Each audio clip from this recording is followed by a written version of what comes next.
Bablu voice के देखने और सुनने वाले मुअज़्ज़ज़ दोस्तों को मोहब्बतों भरा सलाम।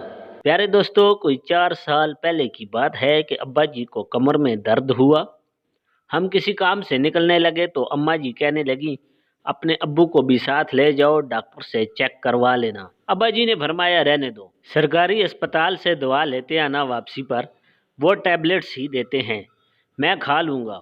जब हम घर वापसी के लिए आने लगे तो गांव के सरकारी अस्पताल में बधारे शुमाई किस्मत के हेल्थ ऑफिसर विजिट पर थे और इंतज़ामी अमूर का जायज़ा ले रहे थे।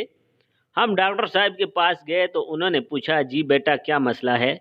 हमने बताया, हमें कमर दर्द है, और तवक्का करने लगे कि ये हमें टैबलेट्स लिख देंगे और हम डिस्पेंसरी से लेकर चलते बनेंगे।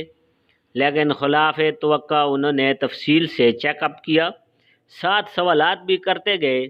हम भी वही जवाब देते गए जो हमारे इल्म के मुताबिक अब्बू जी देते थे। उन्होंने दुआ लिख कर दी और शफकत से फरमाया, 1 डेढ़ हफ्ता सख्त काम न करें। हम इस काया पलट पर हैरान डिस्पेंसरी पहुंचे तो वहां एक और हैरत का दौर हुआ कि नुस्खे में दर्द कुछ इंजेक्शन भी शामिल था। अब हमारे और इंजेक्शन के बचपन से ही ताल्लुकात अच्छे नहीं। तो जब डिस्पेंसर टीका भरने लगा तो हमने डिस्पेंसर से तमीज बांधी, भाई जान बात सुने। तभी साथ मौजूद नर्स ने हल्की मुस्कुराहट से फरमाया, घबराए नहीं, ये आपकी सेहत के लिए है, हम बेबी सिरिंज लगा रहे हैं।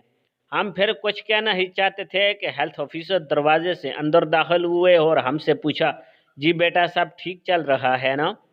हमें ढारस बंदी और हमने पलट कर उनसे सारा माजरा कहना चाहा। सर जी बात यह है कि उई उई, जो ही हम पलटे थे नर्स ने पक्का निशाना बांध कर दवा हमारी तशरीफ में इंजेक्ट कर दी थी।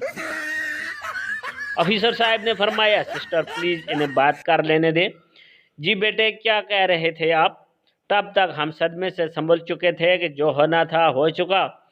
झूठी मुस्कान सजाकर अर्ज किया, सर जी माशाल्लाह बहुत केयर कर रहे हैं। उन्होंने कहा, गुड, अब आप जल्दी करें और पेशेंट भी वेट कर रहे हैं। हमने टैबलेट्स ली और मरे हुए कदमों से बाहर निकले। घर आकर अब्बा जी से अर्ज किया, ले अब्बू जी ये गोलियां इंजेक्शन मैं खुद लगवा आया हूँ, अल्लाह पाक शिफा देगा। उनके इस्तफसार पर सारी बात बताई तो बजाय हमदर्दी के सबकी हंसी छूट गई और फिर राज राज न रहा।